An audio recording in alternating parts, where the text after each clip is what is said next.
ಅದು ದಾಸೋಹ ಪರಂಪರೆಯಿಂದ ಹೆಸರಾಗಿರುವಂತಹ ಪ್ರಸಿದ್ಧ ಕ್ಷೇತ್ರ. ಅಲ್ಲಿ ನಡೆಯೋ ಜಾತ್ರೆ ಬಗ್ಗೆ ನಿಮಗೆ ಹೇಳಲೇಬೇಕು.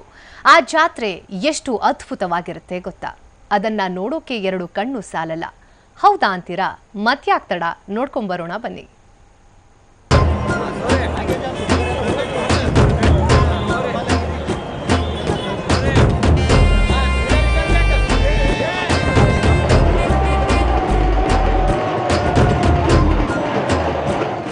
ಕಣ್ಣು ಹಾಯಿಸಿದಲ್ಲೆಲ್ಲ ತುಂಬಿಕೊಂಡಿರೋ ಜನ. ಬಸವೇಶ್ವರ ಮಹಾರಾಜ್ ಕಿ ಜೈ ಅನ್ನೋ ಜೈಕಾರ.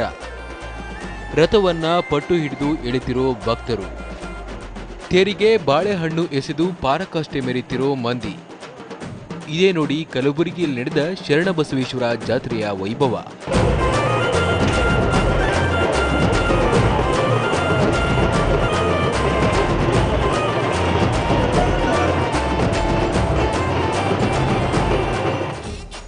ಶರಣಬಸವೇಶ್ವರ 195ನೇ ಪುಣ್ಯತಿಥಿಯ ಅಂಗವಾಗಿ ಪ್ರತಿ ವರ್ಷ ಇಲ್ಲಿ ಅದ್ದೂರಿ ಜಾತ್ರೆ ನಡೆಯುತ್ತದೆ.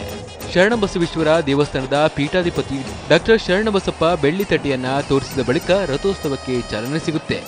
ನಂತರ ಜಾತ್ರೆಗೆಂದು ಬರೋ ಲಕ್ಷಾಂತರ ಭಕ್ತರು ತೇರಿಗೆ ಬಾಳೆಹಣ್ಣು ಉತ್ತುತ್ತಿ ತೋರಿ ಭಕ್ತಿಯನ್ನ ಮೆರೆಯುತ್ತಾರೆ.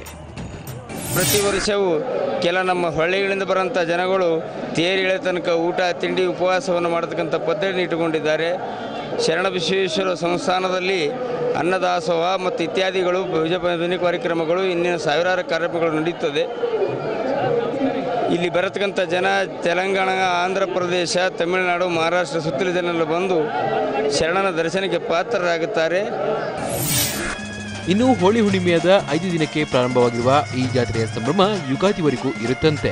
ವಿಶೇಷ ಅಂದ್ರೆ ಶರಣಬಸವನಲ್ಲಿ ಪ್ರಾರ್ಥಿಸಿಕೊಂಡ್ರೆ ಮಕ್ಕಳಾಗದೆ ಇರುವವರಿಗೆ ಮಕ್ಕಳಾಗುತ್ತೆ ಅನ್ನೋ ನಂಬಿಕೆಯಲ್ಲಿದೆ. ತೇರ ಎಳೆದ ಬಲಕ್ಕೆ ಊಟ ಮಾಡ್ತೀವ್ರಿ, ಬಾಳೆಕಾಯಿ ಖಾರಿಕ ಹಾರಿಸಿದ ಬಳಕೆ ತಿಂದು ಹೋಗ್ತೀವ್ರಿ. ನಡೆದವ್ರಿಗೆ ಭಾಳ ಅನ್ನ ಕೊಡ್ತಾನೆ ಶರಣಬಸಪ್ಪ ರೀ. ಮಕ್ಕಳು ಅಲ್ಲಾರ್ದವ್ರಿಗೆ ಮಕ್ಕಳು ಕೊಡ್ತಾನೆ ರೀ. ಎಷ್ಟು ಅವ್ನಿಗೆ ಭಕ್ತಿದಿಂದ ನಡಿತೀವಿ ಅಷ್ಟು ಅನ್ನ ಅದ ನೋಡ್ರಿ ಶರಣಬಸಪ್ಪ. ಹೈದರಾಬಾದ್ ಕರ್ನಾಟಕ ಭಾಗದಲ್ಲಿ ಈ ಜಾತ್ರೆ ವಿಶೇಷವಾಗಿದ್ದು ಅಂತ ಕರೆಸಿಕೊಂಡಿದೆ. ಮತ್ತೆ ತಡ, ಬಸವೇಶ್ವರ ಮಹಾರಾಜ್ ಕಿ ಜೈ ಅಂತ ನೀವು ಹೇಳ್ಬಿಡಿ ಒಂದ್ಸಾರಿ.